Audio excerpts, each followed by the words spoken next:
ఎన్నికల్లో ఈరోజు మేమే నిజమైనటువంటి భారతదేశానికి ప్రజలకు సేవ చేసే వాళ్ళమని మాట్లాడుతూ ఉన్నారు. అందుకనే మిత్రులారా, ఏ రాజకీయ పార్టీ 75 సంవత్సరాల స్వతంత్ర భారతదేశంలో మనకు వర్గపడినటువంటి అంశాలు ఏమీ లేవు. కేవలం ప్రజల పక్షాన కమ్యూనిస్టు పార్టీలు, అందులో ముఖ్యంగా విప్లవ కమ్యూనిస్టు పార్టీలు సిపిఐ సిపిఎంలు కూడా ఈరోజు ఏదో ఒక పార్టీకి తోక పార్టీలుగా మాట్లాడి ఏ పార్టీ అధికారంలో వస్తే ఆ పార్టీ తోక పట్టుకొని పోతున్నటువంటి పరిస్థితి ఈ దేశంలో, ఈ రాష్ట్రంలో కనపడుతుంది.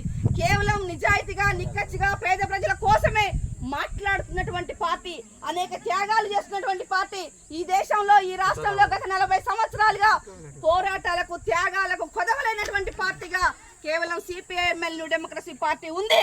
అందుకే మిమ్మల్ని అందరినీ ధైర్యంగా, గర్వంగా, డిమాండ్తో ఓట్లాడుకున్నటువంటి అధికారం కూడా మనకే ఉంది, మాకే ఉంది అనేటువంటి విషయాన్ని కూడా మీ అందరిని అర్థం చేసుకోమని కోరుతా ఉన్నా. ఈ దేశంలో, ఈ రాష్ట్రంలో, ముఖ్యంగా ఈ ఖమ్మం వరంగల్ ఏజెన్సీ ప్రాంతంలో చీకటి గంటల నుంచి మొదలు పెట్టుకుంటే కాచనపల్లి వరకు, నిన్న జరిగినటువంటి రోళ్లగడ్డ వరకు అనేక మంది త్యాగాలు చేసినటువంటి నాయకులు ఈ ప్రాంతంలో ఉన్నారు. త్యాగాలకు వెలకట్టలేనటువంటి త్యాగాలు చేసినటువంటి నాయకులు ఈ ప్రాంతంలో ఉన్నారు. జబ్బులు చనిపోయినటువంటి వాళ్ళే కాదు, పోలీసు హత్యలకి, ఎన్కౌంటర్లకు గురైనటువంటి వాళ్ళు కూడా మన మధ్యలోనే ఉన్నారు.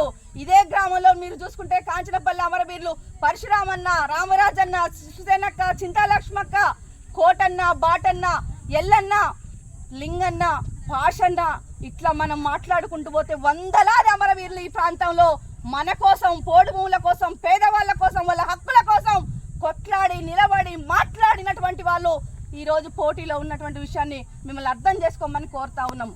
ఈరోజు కామ్రేడ్ మోకాళ్ళ మురళీకృష్ణ మహబాద్ 18వ పార్లమెంట్కి మన పార్టీ తరఫున పోటీలో ఉన్నారు. కామ్రేడ్ మోకాళ్ళ మురళీకృష్ణ తన 7వ తరగతి చిన్న పిల్లోడు అప్పటికెంచలి 3వ తరగతి చదువుతున్నట్టు పిల్లడికెంచలి ప్రాంతాలలో, ఉద్యమ ప్రాంతాల్లో, ముఖ్యంగా అన్నిటికంటే ముందు ఈ రాష్ట్రంలో తూర్పు గోదావరి, వెస్ట్ గోదావరి, ఖమ్మం, వరంగల్, నిజామాబాద్ ప్రాంతాల్లో